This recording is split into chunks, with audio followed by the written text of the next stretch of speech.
Imagine um planeta vibrante, oceanos repletos de criaturas exóticas, florestas tão densas que a luz do sol mal tocava o solo, e rios que cortavam continentes inteiros como veias azuis sobre um corpo vivo. Era um mundo em equilíbrio, cada espécie desempenhando seu papel, cada ecossistema pulsando em harmonia. Na terra firme, répteis gigantes disputavam território, enquanto insetos do tamanho de pássaros sobrevoavam pradarias exuberantes. Nos mares, cardumes colossais nadavam lado a lado com predadores que nunca haviam encontrado um rival à altura. O clima era estável, previsível, e a vida florescia como nunca antes.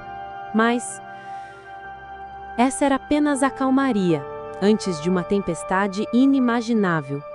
Uma sequência de eventos silenciosos estava prestes a ser acionada e transformaria este paraíso vivo em uma paisagem árida, quase sem água, onde apenas os mais resistentes conseguiriam sobreviver. Ninguém viu acontecer. Não houve um único momento dramático, mas sim uma lenta engrenagem de eventos, iniciada nas profundezas da Terra. Vulcões gigantescos, adormecidos por milhões de anos, começaram a despertar. No início, pequenas erupções pareciam apenas mais um espetáculo geológico, mas com o tempo, essas fissuras na crosta se transformaram em verdadeiras feridas abertas, cuspindo fogo, fumaça e gases tóxicos para a atmosfera. O céu começou a mudar de cor. A cada explosão, bilhões de toneladas de dióxido de enxofre e dióxido de carbono eram lançadas ao ar, criando uma cortina espessa que bloqueava a luz do Sol. Era como se o planeta estivesse sendo lentamente coberto por um véu sombrio. Essa transformação não foi percebida por nenhum animal, planta ou mesmo pelo próprio planeta de imediato. Mas esse gatilho invisível acabaria provocando um efeito dominó que empurraria a Terra para o limiar de se tornar um deserto global. Quando o primeiro impacto foi sentido, não veio do chão, mas do ar. O céu, antes azul e límpido, tornou-se um campo de batalha de cinzas e faíscas. Raios cortavam as nuvens carregadas de poeira vulcânica, incendiando vastas áreas de floresta. O fogo se espalhava como se tivesse vontade própria, saltando de copa em copa, devorando tudo em seu caminho. Essas tempestades de fogo não apenas destruíam habitats inteiros, mas liberavam ainda mais fuligem na atmosfera, intensificando o bloqueio da luz solar. O dia parecia noite, e a noite era um abismo completo. Animais fugiam em massa, cegos pela fumaça e desesperados por água e comida.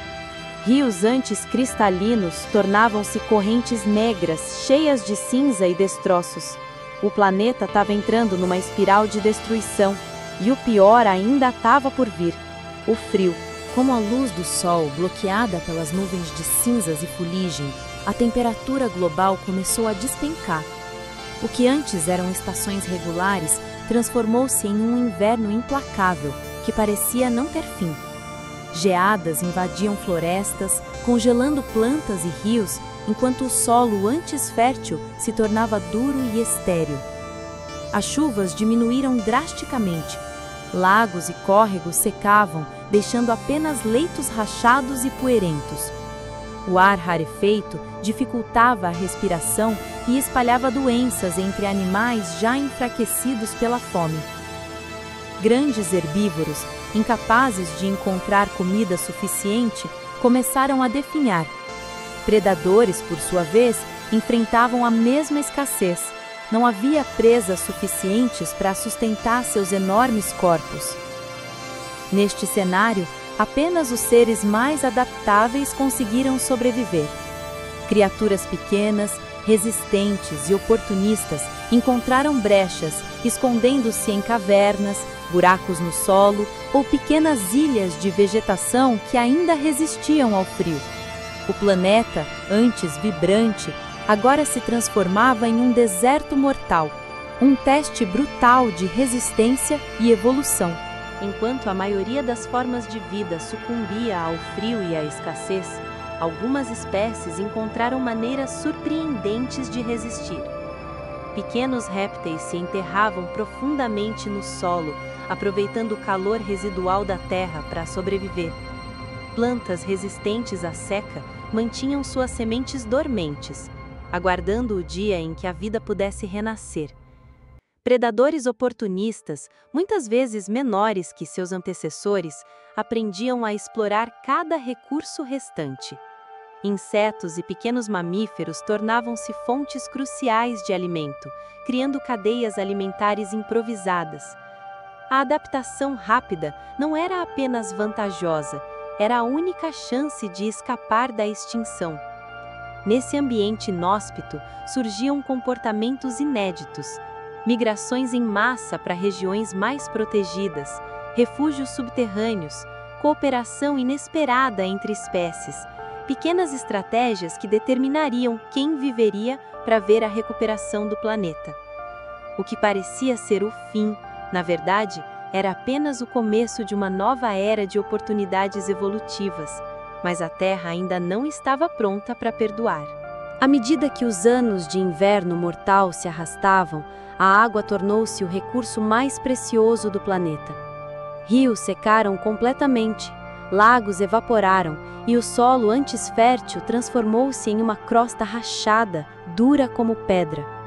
Florestas densas deram lugar a desertos intermináveis, onde o calor escaldante do dia e o frio cortante da noite castigavam tudo que ousava sobreviver na superfície.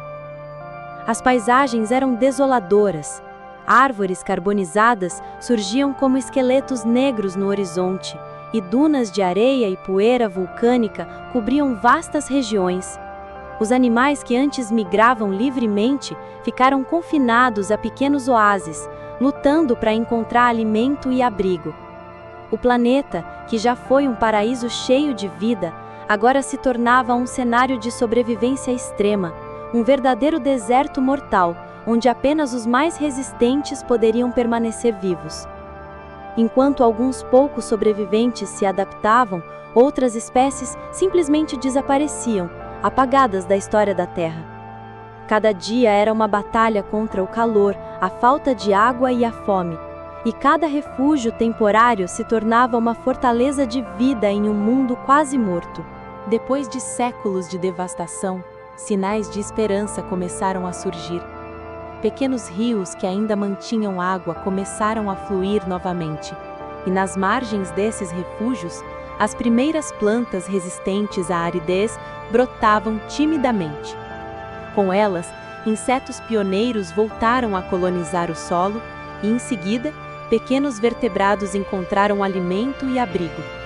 Cada novo surgimento de vida desencadeava uma reação em cadeia, reconstruindo lentamente ecossistemas antes esquecidos.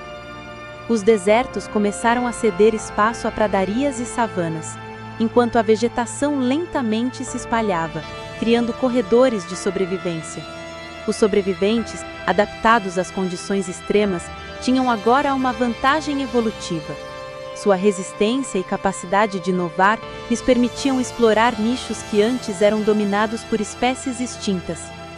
Era um processo lento, cheio de altos e baixos, onde cada pequena vitória da vida contava como um triunfo monumental. A Terra, embora ainda marcada pelas cicatrizes do desastre, mostrava sinais claros de que a vida tinha aprendido a persistir, a se reinventar e a se expandir novamente. O que podemos aprender olhando para esse passado devastador? A história da Terra nos mostra que a vida é extraordinariamente resiliente, mas também frágil diante de mudanças repentinas e drásticas. Cada extinção em massa não foi apenas um fim, foi também uma oportunidade para que novas formas de vida surgissem, mais adaptadas, mais inovadoras e, em muitos casos, mais surpreendentes do que as anteriores. Os eventos que quase transformaram o planeta em um deserto mortal revelam padrões que se repetem: pressão ambiental extrema, crises repentinas e espécies que se reinventam ou desaparecem. Para nós, humanos, há uma lição clara: o equilíbrio da vida é delicado, e qualquer alteração em larga escala, seja natural ou causada por nossas ações, pode desencadear consequências inimagináveis. E ainda assim, a Terra continua. Onde parecia haver apenas destruição, brotam novas oportunidades. Onde tudo parecia perdido, a vida encontra um caminho. A catástrofe quase total do passado nos lembra que a sobrevivência depende da adaptação, da resistência e da capacidade de inovar. Lições que a própria natureza vem nos ensinando há bilhões de anos.